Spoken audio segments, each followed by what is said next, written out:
Hey guys, John here from Bring the SEO. Today I want to touch on a subject that actually came up in a recent conversation with one of the new members. He was asking the question, John, how do I go about avoiding shit clients?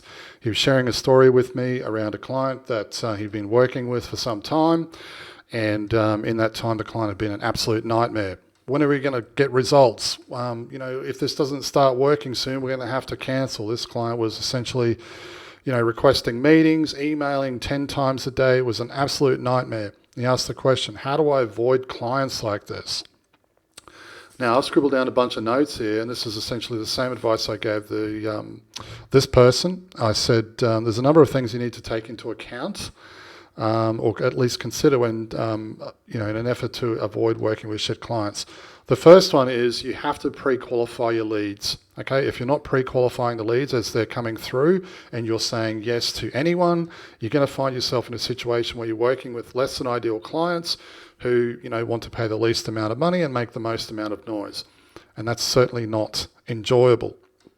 Now, in order to pre-qualify, right, you can only do that if we know what a qualified lead is. And this kind of brings me full circle, right? And this is an interesting way to look at it. Almost every SEO consultant that I've worked with over the last several years can tell me, can tell me precisely what a bad client looks like. Not always can they tell me what a good client looks like, right? If I was to say, hey, describe a shit client, they'll, it's quite easy for them. They'll write down a list of things, right? But when it comes to defining what an ideal client looks like, it's kind of vague, and that's the problem, right? So to recap my point, you can only pre-qualify and know the difference between a shit client and a great client if we know what an ideal client or a great client looks like, right? And that brings me back to my initial point, right? In order to pre-qualify. So what is a qualified lead? You're probably thinking, okay, so how do I qualify? Well, this is something that should be part of your sales process. And this is something that you should be taking all prospects through before you start working together. You've got to do this before you start working together. So I've scribbled down a couple of points here around, perhaps some guidelines, I guess, that you might want to take into account when it comes to pre-qualifying and making sure that you don't end up working with nightmare clients. Here's a couple in no particular order. They've been in business for several years, right?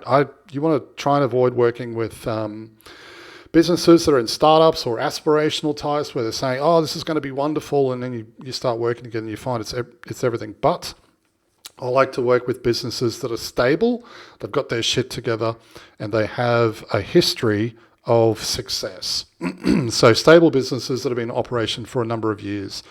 For me personally, I like businesses that have been in business for at least 5 to 7 years. They're doing X per month or X per year, per annum.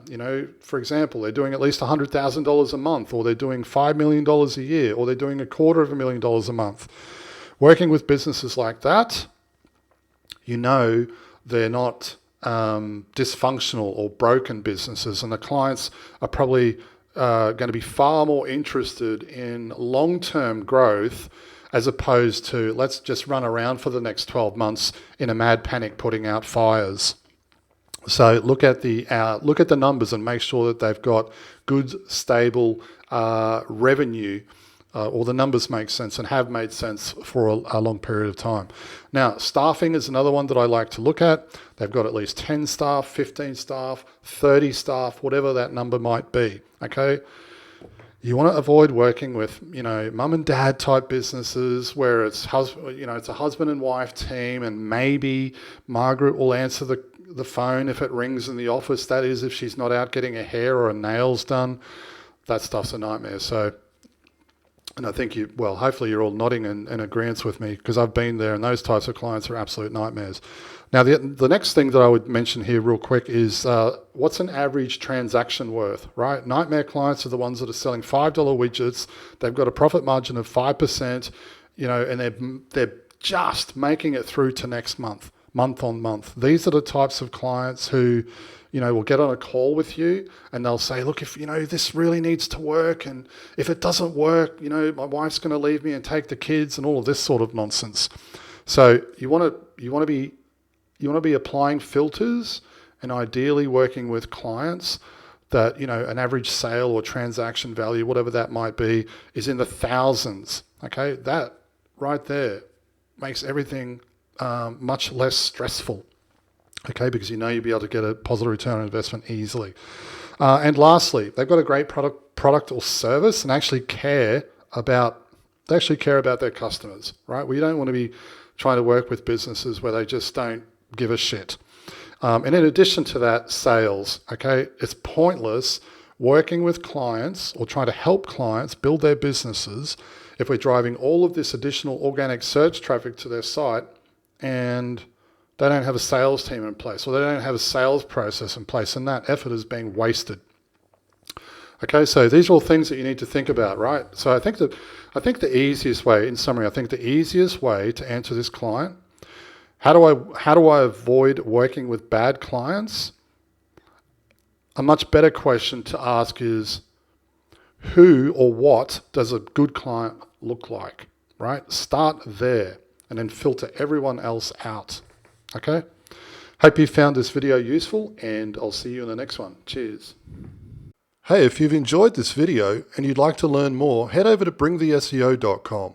We provide business development training for SEO consultants wanting to improve their processes, increase profits, and scale to $100,000 a month or more without all the stress and overwhelm.